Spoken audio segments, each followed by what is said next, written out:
Hey everyone, and welcome to this explainer. I'm so incredibly excited you're here today because we are diving headfirst into what is honestly one of the most complex, hype-filled, and kind of anxiety-inducing debates of our entire generation: artificial intelligence and what it means for art and creativity.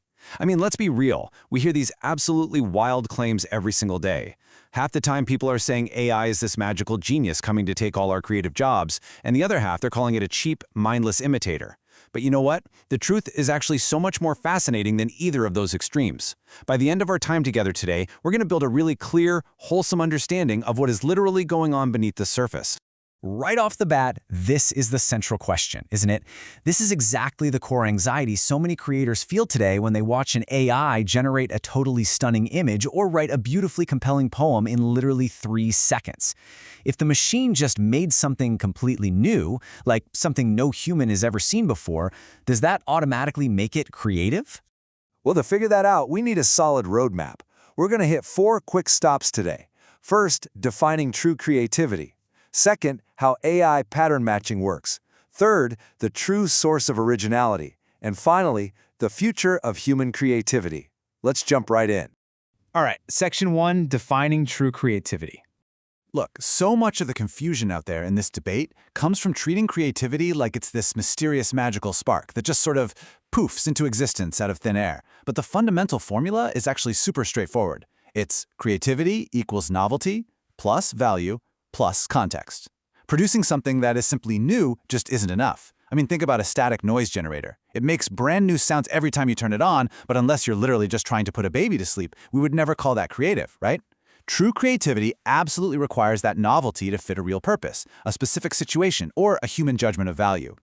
Picture it kind of like a bustling street food stall over in Karachi. Anybody with a pan can just throw a bunch of random ingredients together. But the legendary spots, the ones people will happily stand in line for, they do way more than just randomly mix things up.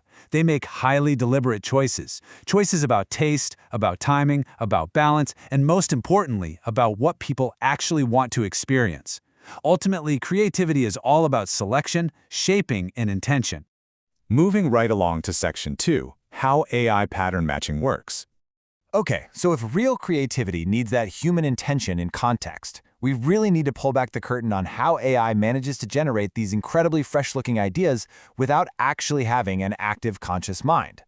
The absolute key here is that AI does not create the way you or I do. It operates entirely on probability. It basically looks at massive, unimaginable amounts of data, finds the patterns, and then just generates the statistically likely next steps.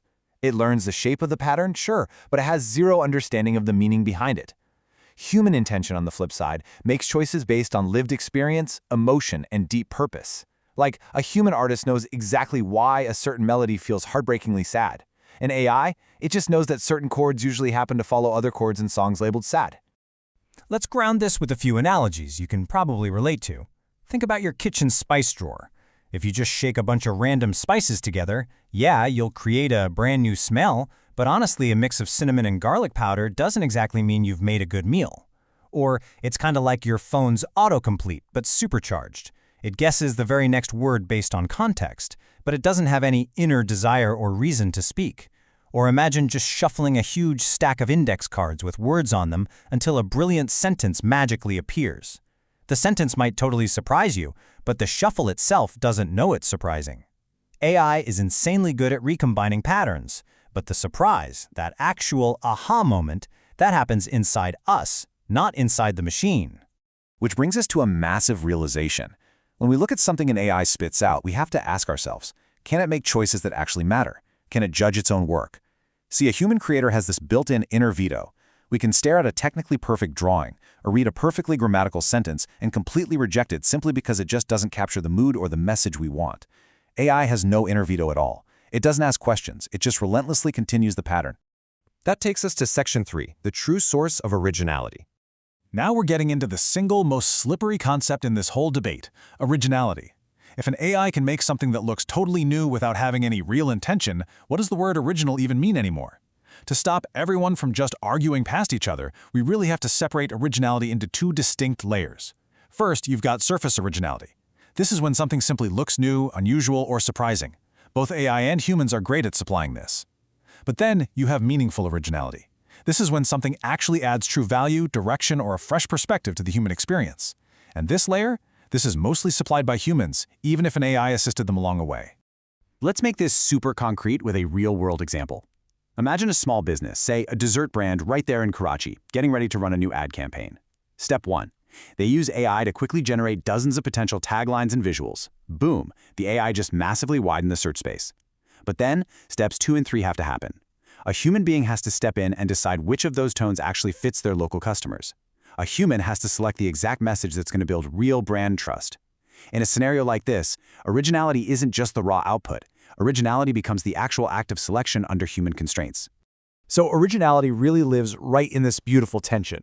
You need that inventive distance from the past so it doesn't just feel like a cheap copy, but you absolutely have to balance it with human meaning so it doesn't just feel like random noise. And hey, it is definitely worth noting, humans don't create from a totally blank void either. We recombine things too. We take from our memory, our culture, our emotions. The crucial difference is that we experience that influence from the inside out, with real tangible stakes. Finally, Section 4, the future of human creativity. So what does this shifting landscape actually mean for human artistry? And really, our relationship with these crazy powerful new tools? Well, honestly, think of AI like a giant mirror maze with hundreds of possible paths. AI can absolutely show you all of those directions in a matter of seconds. It's fantastic at getting you unstuck, but it absolutely cannot tell you which of those directions actually matters. It doesn't know what matters to your life, to your audience, or to your deep underlying purpose. That judgment, that ultimate meaning-making, that still belongs entirely to you. And that brings us right back to our core anchor. Creativity equals novelty plus value plus context. AI is an absolute powerhouse when it comes to generating novelty based on historical patterns. It's brilliant at it, but the value and the context, the actual why behind the work, that is absolutely 100% the domain of the human heart and mind. So, to wrap up this wholesome mental model we've been building today, AI can miraculously widen our creative search space. For sure, it can hand us that surface originality on a silver platter. But we as humans still supply the purpose, that crucial inner veto, and the final judgment. True, meaningful originality ultimately depends on exactly how that AI-assisted novelty meets our profoundly human context.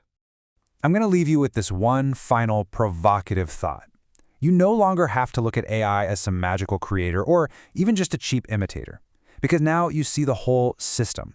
The very next time you scroll past a stunning piece of AI-generated art or a really clever block of text, I want you to stop and ask yourself, which part of this was generated by the machine and which part of the meaning was supplied by the human? Thank you so much for joining me for this explainer. Keep asking those great questions, and I'll catch you next time.